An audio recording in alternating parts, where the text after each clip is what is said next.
माननीय प्रशांत किशोर जी कभी नीतीश कुमार के भी बहुत करीब थे कि जब तक बिहार बदलेगा नहीं तब तक प्रशांत रुकने और झुकने वाले नहीं है। अभी जो वर्तमान परिस्थिति है देश की, जो दलें हैं केंद्र में हो या बिहार में हो, वो जनहित से भटक गई हैं। भाजपा और जन स्वराज में कोई मुख्य अंतर बताइए। बाकी दल के लोगों को अपने और अपने परिवार की चिंता है, गांव गांव में चलना, पैरों में छाले।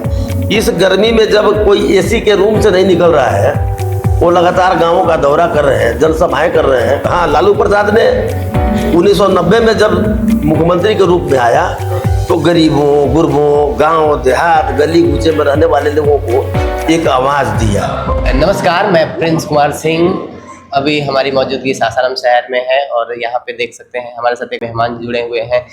इनका परिचय हम दे दें। इनका नाम हीरालाल सिंह कुशवाहा है, जो कि जन स्वराज में डिहरी अनुमंडल अध्यक्ष हैं। आइए इनसे बात करते हैं, इनके बारे में जानते हैं कि ये पहले क्या थे और फिर जन स्वराज में कैसे हैं। सर, स्वागत है हमारे चैनल पे। धन्यवाद।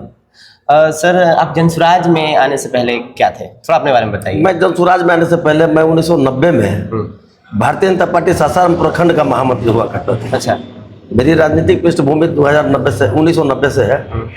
तब मैं सासाराम प्रखंड का महामंत्री और स्थानीय विधायक जवाहर प्रसाद के यहाँ विधायक प्रतिनिधि भी हुआ करता था। अच्छा। उसके बाद तिलौथू में कई बार महामंत्री और भारतीय जनता पार्टी का अध्यक्ष रहने का भी गौरव प्राप्त है हमें। तिलौथू जैसे जगहों पर सुशील कुमार मोदी तत्कालीन डिप्टी सीएम और तत्कालीन सीएम माननीय नीतीश कुमार के मंच का सफल संचालन और अध्यक्षता करने का भी सौभाग्य प्राप्त हुआ है हमें। माननीय वर्तमान रक्षा मंत्री राजनाथ सिंह जी के भी सभा का अध्यक्षता करने का सौभाग्य प्राप्त हुआ है मुझे तिलौथू में। लगातार राजनीतिक क्षेत्रों में काम करते करते अभी जो वर्तमान परिस्थिति है देश की, जो दलें हैं केंद्र में हो या बिहार में हो, वो जनहित से भटक गई हैं। सभी लोगों का, किसी का मुद्दा धर्म पे है, किसी का जाति पे है। बीच में एक जन स्वराज नाम की पार्टी, जब प्रशांत किशोर जी अपना पदयात्रा शुरू किए तो सोशल मीडिया के माध्यम से मैंने देखने लगा और देखते देखते बहुत पसंद आया। मैंने सोशल मीडिया के माध्यम से ही जन स्वराज को एक्टिवेट किया और जाना। इसके बाद जन स्वराज की टीम के लोगों ने रोहतास जिले में प्रवेश किया और किसी न किसी रूप में हम लोग का संपर्क हुआ और आज कारमा बढ़ते गया। बीच में जन स्वराज एक राजनीतिक दल भी बन गई और कई बार तो मैं उनके पदयात्रा में भी जाने का हमको सौभाग्य मिला। उनकी दिनचर्या देख करके, उनके लोगों से मिलने जुलने, बिहार के बारे में जानने का जो कला है उनके अंदर और बिहार को विकसित करने का जो एक अंदर से जज्बा है, वह मुझे बहुत भाया और मैं जन स्वराजी हो गया। भाजपा और जन स्वराज में कोई मुख्य अंतर बताइए, जो कि भाजपा को छोड़कर आपको जन स्वराज में आने पे मजबूर हुआ। भाजपा ही नहीं, बाकी दलों में और जन स्वराज में यह एक बहुत अंतर देखने को मिलेगा जब आप करीब से देखिएगा तो। किस तरह का अंतर? सारे दल सिर्फ सत्ता में बने रहना और सत्ता का सुख स्वयं और अपने कार्यकर्ताओं को कम, स्वयं सत्ता का सुख भोगने तक का राजनीतिक सफर है बाकी दोनों में। लेकिन मैं जो देख रहा हूँ प्रशांत जी को, गांव गांव में चलना, पैरों में छाले। इस गर्मी में जब कोई एसी के रूम से नहीं निकल रहा है, वो लगातार गांवों का दौरा कर रहे हैं, जनसभाएं कर रहे हैं। उनके साथ जब बैठने का मौका मिलता है तो वो बिहार के ऊपर चिंता करते हैं। यह गरीबी है, कैसे इसे उभरा जा सकता है। यहाँ अशिक्षा है, इससे निजात कैसे लोगों को दिलवा सकते हैं। यहाँ से पलायन है, इससे छुटकारा कैसे दिलवाया जा सकता है। लोगों की चिंता है, बाकी दल के लोगों को अपने और अपने परिवार की चिंता है। शायद किसी ने बिहार के बारे में कुछ नहीं सोचा। हाँ, लालू प्रसाद ने 1990 में जब मुख्यमंत्री के रूप में आया तो गरीबों, गुरबों, गांव देहात, गली कूचे में रहने वाले लोगों को एक आवाज़ दिया। लोगों को लगा कि यह आदमी बिहार में कुछ नया करेगा, लेकिन अंततः आवाज़ दे करके और लोगों का उन्होंने किडनी निकाल दिया। किसी भी राज्य, बिहार या परिवार के विकास का, तरक्की का माध्यम है, रास्ता है शिक्षा। और उस समय उन्होंने चरवाहा विद्यालय खोलना शुरू कर दिया। शिक्षा गर्त में वहीं से जाने लगा। 90 से पहले जितने भी बिहार में विद्यालय थे, लगभग IAS IPS वगैरह जितने भी लोग हैं, शिक्षक हो, डॉक्टर हो, इंजीनियर हो, सभी सरकारी विद्यालयों से ही पढ़ा करते थे। मैं लोग भी सरकारी विद्यालय में ही पढ़ा है, लेकिन उस समय कहीं बाहर, स्कूल के बाहर ट्यूशन वगैरह की कोई व्यवस्था नहीं थी। लेकिन शिक्षा का स्तर बद से बदतर इतना हो गया कि आज बच्चे का नामांकन भले विद्यालय में है, लेकिन उसकी दिन भर की पढ़ाई कहीं ना कहीं कोचिंग संस्थानों में हुआ करती है। सरकारें मुफ्त में किताब दे देती हैं बच्चों को, लेकिन पढ़ाई उसकी प्राइवेट स्कूल में ही हो पाती है, कोचिंग संस्थानों में ही हो पाती है।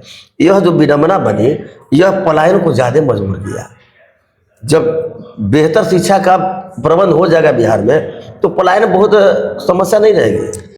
अभी आपने बताया कि प्रशांत किशोर जी को आपने करीब से देखा है कि उनके पैर में छाले हैं, बहुत मेहनत करते हैं। सत्ता में आने के लिए तो सब मेहनत करते हैं, सत्ता में आने के बाद अगर बदल गए तो क्या भरोसा है उन पे? सत्ता में आना और नहीं आना एक अलग बात है। हाँ। सत्ता में अगर बिहार का कोई मंत्री है तो उसके पास उतना संसाधन नहीं है जितना बिना कुछ रहे प्रशांत जी के पास संसाधन है। आर्थिक रूप से हो, सामाजिक रूप से हो, किसी से कमजोर भी नहीं है। वह भी चाहते तो बहुत छोटा परिवार है, वो अपनी जिंदगी ऐसे आराम का जी सकते थे, लेकिन न कहीं बिहार के बच्चों का टीस उनके अंदर है। पूरे बिहार को वो अपना परिवार समझते हैं, पूरे बिहार के भविष्य को अपना भविष्य समझते हैं। विगत 10 वर्षों से लगातार उन्होंने राजनीति पर ही अपना फोकस रखा है। विभिन्न राज्यों में विभिन्न दलों के लिए उन्होंने काम किया, देश के विभिन्न राज्यों में उन्होंने अच्छा पहल की, अच्छी सरकारें बनवाई।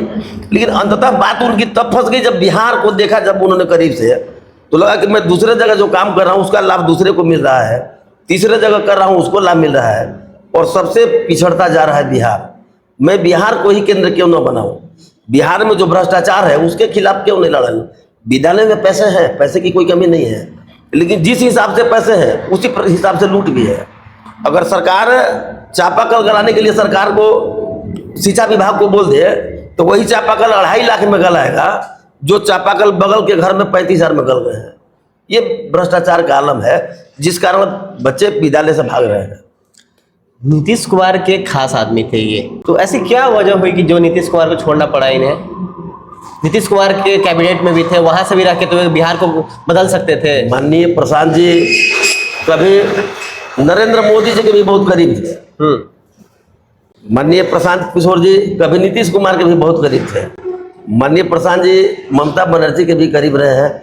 अलग अलग सरकारों को बनवाने में इन्होंने कंधा लगाया, जिस कारण ये विभिन्न लोगों के करीब थे। ये चाहे तो किसी राज्य से राज्यसभा जा सकते हैं, राज्यसभा में जाकर नरेंद्र मोदी के साथ।